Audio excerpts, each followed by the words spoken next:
First question right here in the front. Joe on one, right in the middle.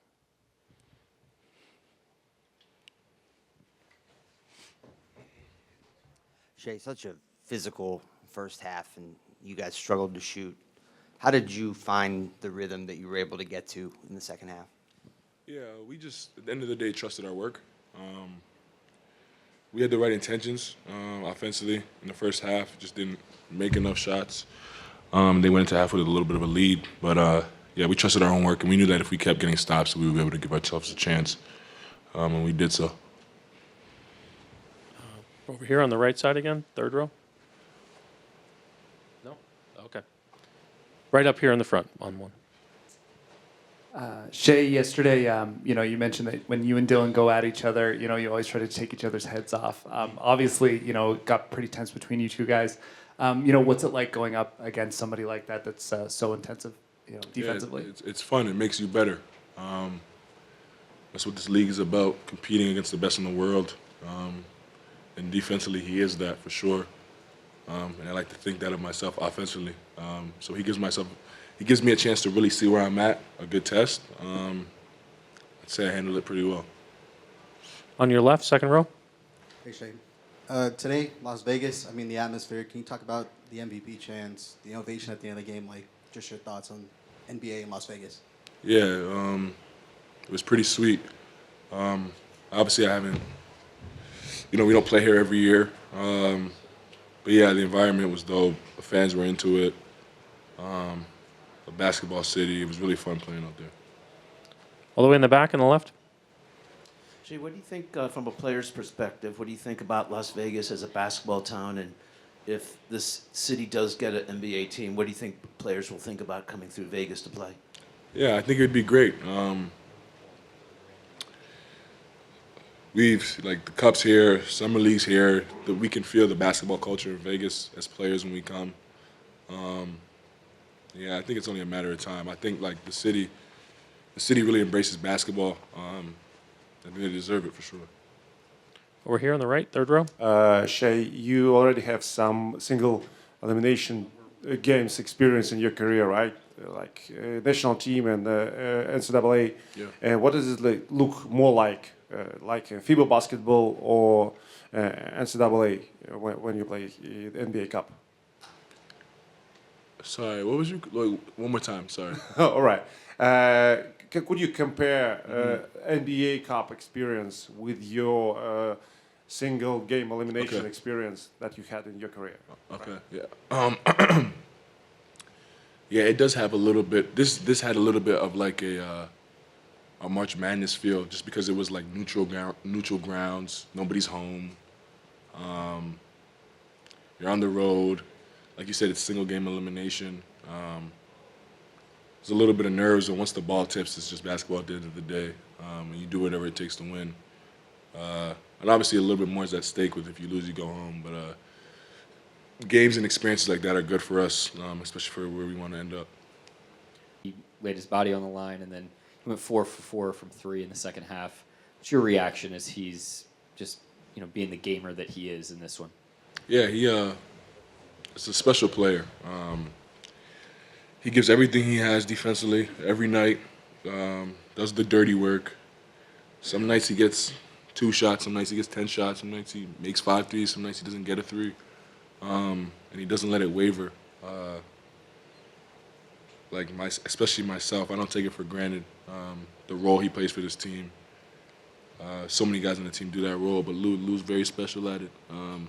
And he has his imprint all over this group with how hard he plays, how physical he plays, how tenacious he is.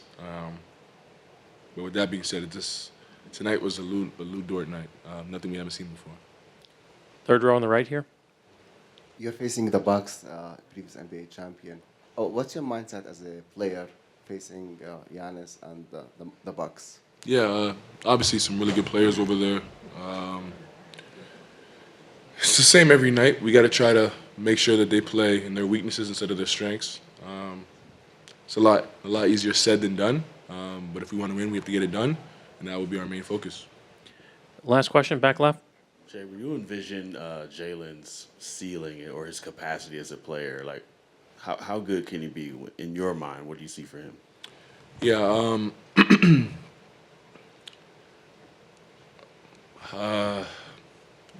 he can be like very special. As good as he wants to be, he has a really good feel for the game, and it's so hard to like pick up or teach this far in your career. Like he just understands how to play basketball, when and where to make reads, and then he works hard, and his skill set's only going to continue to grow because of those things. But yeah, special talent for sure. Obviously, for a little bit there, he was playing the 5 for us at 6'5", to speak to his versatility. So like there's so many things he does on the basketball court for us that that are on a very high level. It would be stupid for me to give him a ceiling. I think he can go as far as he wants to, as far as he takes it. Thank you. Nick in the front. Jalen, that first half was just a defensive showdown, and then second half you guys score 70 points. I think you go 9 of 12 from 3. What were some of the differences that you felt on the floor offensively in the second half? We were getting the same looks. I think we slowed down a little bit. There's so much going on in these games. Kind of had to settle in first half, but our defense was great, so that carried over the whole game. And, you know, offense comes and goes, but when you can play defense and kind of shut certain things down, I think we did a good job of that, and offense came late. Next question right here in the front on 1. Hey, Jalen. I just wanted to get your sort of reaction to that play where, Shai lost Dylan Brooks on that crossover, and then you hit the 3, and you kind of threw up a shrug, and you were smiling. Yeah, that was not supposed to go in, and it did, and that was the story of the second half. But, yeah, he's been great, finding us late, trusting us to make shots like that. So happy to knock it down. It was just kind of a big shot, big moment. Momentum was kind of shifting. Like I said, we were generating a lot of good looks in the second half that we were getting in the first half, and we were making them, so that makes it more fun. Second row on your left. Hey, obviously this is a newer competition for the NBA, and it's in a neutral site, which makes it a little different, but it seemed like it got a little chippy there for a second. Like, do you feel that kind of playoff atmosphere happening, or what would you attribute that to, I guess, that it got kind of heated? Our playoff atmosphere, for people who are not familiar, is very hard to replicate in Oklahoma, so I wouldn't say it's that, but it does have a certain energy to it that makes it very competitive. It's probably because of the money, but there is like a very competitive aspect to it. You know, obviously everybody wants free money, so. Marcus, next question in the back left. Jalen, what have you learned about life playing next to a superstar and what it demands of you? It has nothing to do with actually being on the court. I think the way that he approaches basketball in his life outside of the court is something that nobody else gets to really see except us. And us being as close as we are too, like I get to like learn just how he carries himself on and off the floor, and I think that's helped my development. And then I think just on the floor, when you're the guy on the team, you're responsible for playing good or bad, and I think he does a good job of carrying that and trusting us. And he just does a good job of staying within the team and not letting a lot of the outside noise affect him. And he's been the perfect role model for me and the rest of the guys to kind of one day try and reach that level, and obviously just be able to help them during the season. As a guy who defends, scores, passes, plays defense, plays center. It's a lot, huh? I know. How do you, I'm sure you heard of the saying, jack of all trades, master of none. How do you know what to master as you develop in your career? I don't know if that really applies to my thing. I think every year I just try and master one thing. So when I get to certain points, I know that this year I've mastered one thing, and then I can go into next year and I can master multiple things. And I think that's what makes it unique to be very good at a lot of things. So every year I can just kind of focus on one thing or two things at once and do that. But, I try and take one thing at a time and not rush it. My dad's big on just every 1 year at a time. You're not playing this for 1 year. I'm trying to be in the NBA for 15 plus and do that. So over the course of my work, I would like to master multiple things a year and see where I pan out. In the center. You already talked about the money a little bit, but what would winning the NBA Cup mean to you and the team? I think it's a very good test for us later on to kind of like understand the playoffs and just kind of simulate that. I think that's the biggest thing. Like obviously aside from the money, I think just having like, you know, the amount of media that we have here and how much more intense the games are, it's kind of like a good simulation to like focus when we're not on the court to be able to come in here and play and get the job done. So aside from that, we're trying to replicate a playoff kind of feel and go from there. Nick on the left. I want to ask you about two different guys. Lou goes 4 for 4 from 3 in the second half, and then Shai gets fouled twice on threes. And I just wonder about your reaction to the gamer that Lou is, and then also maybe the way that Shai's gravity is changing a little bit offensively, that teams are really honoring that three and respecting it. Shai, I'll do Shai first. Shai is not afraid to take shots that he works on. So that's one of those things where it forces the other team to respect it because he's such a good scorer. And then he also understands that that's opening up driving lanes for us to be able to shoot. And obviously, for Lou, you know, we call him Big Game Lou, obviously for a reason. He just does a good job of staying in the moment. He understands his role, and he's always ready to make the play.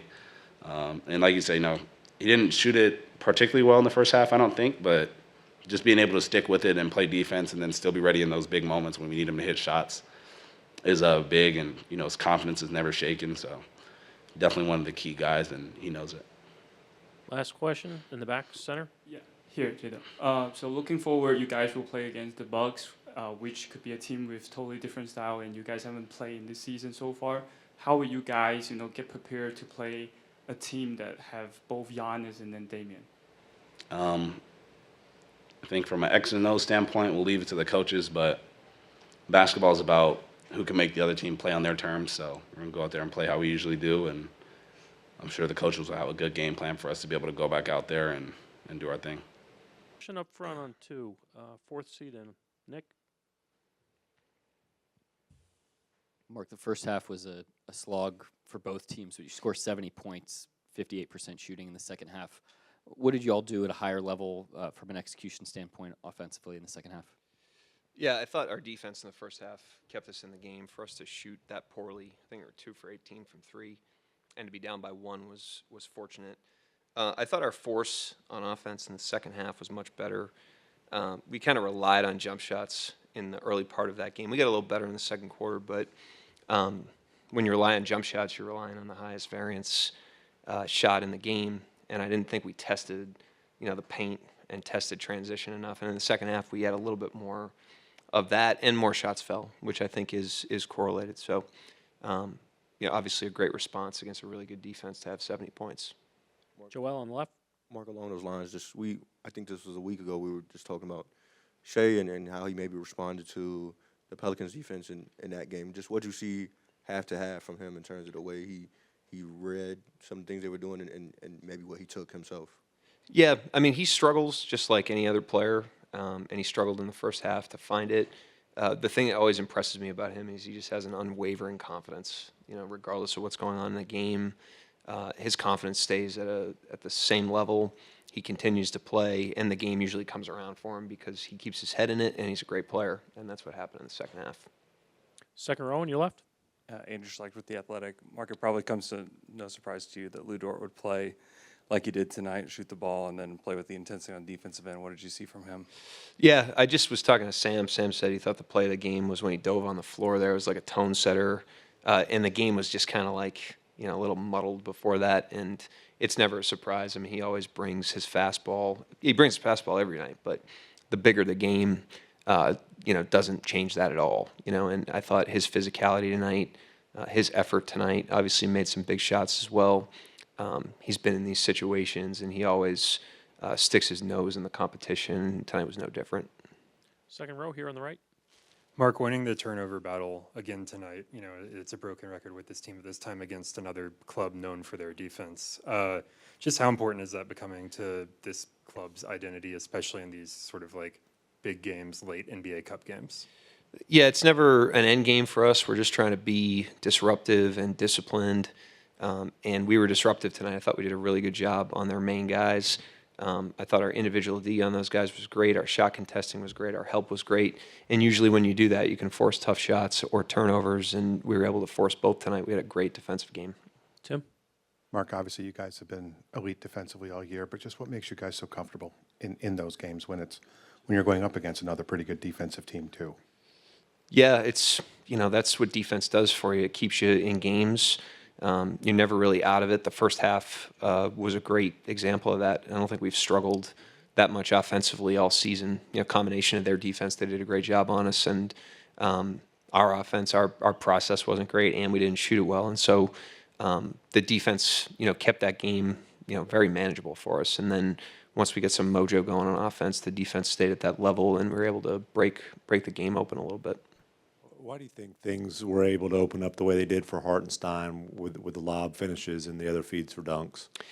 Just that's a physical team that plays with great intensity. They also have great athleticism. There's a reason they're as good as they are defensively. And I just thought in the first half, we were kind of tiptoeing with the ball. And you really can't do that against that team and expect to crack them. And in the second half, we had more force. And, the force in the pick and rolls allows him to get out for some of the lobs. The force getting into the lane makes the threes higher quality. And we shot it better, obviously. We got fouled more. So I thought that our mentality against their physicality in the second half was much better, and it left a lot to be desired in the first half. On your left, third row? Obviously, this is all still very new, but you guys do now have an opportunity to play for a trophy on Tuesday night. Just personally, how much importance are you putting on the championship game and what it would mean to have that accomplishment this part of the season? Yeah, I said this yesterday, but we have a competitive group of guys. The NBA is competitive, and if we line up in practice and play 5-on-5, the guys are killing each other to try to win a scrimmage with nobody watching. And I would imagine it's mostly like that in every NBA gym. So when you put anything on the line, the guys are going to be amped up for that. I think you've seen that from every team throughout the whole cup, and both teams will bring their fastball on Tuesday. Left side on the front. You talked about the physicality and the toughness that you guys needed to bring before the game, and what you think about the way you guys came into the game, especially and continuing, especially considering the offense wasn't going the way you wanted it to. Yeah, the defense was there right from the jump. To hold them to 41 or 40 or whatever in the first half. Was a great defensive half, and we forced them away from their strengths, and we put them in a crowd, and we're able to generate some tough shots and turnovers. We really made them earn everything, and then, like I said, the offense wasn't where it needed to be like a sustainable source for us. But in the second half, we got that going and maintained the defense. That was the difference for us.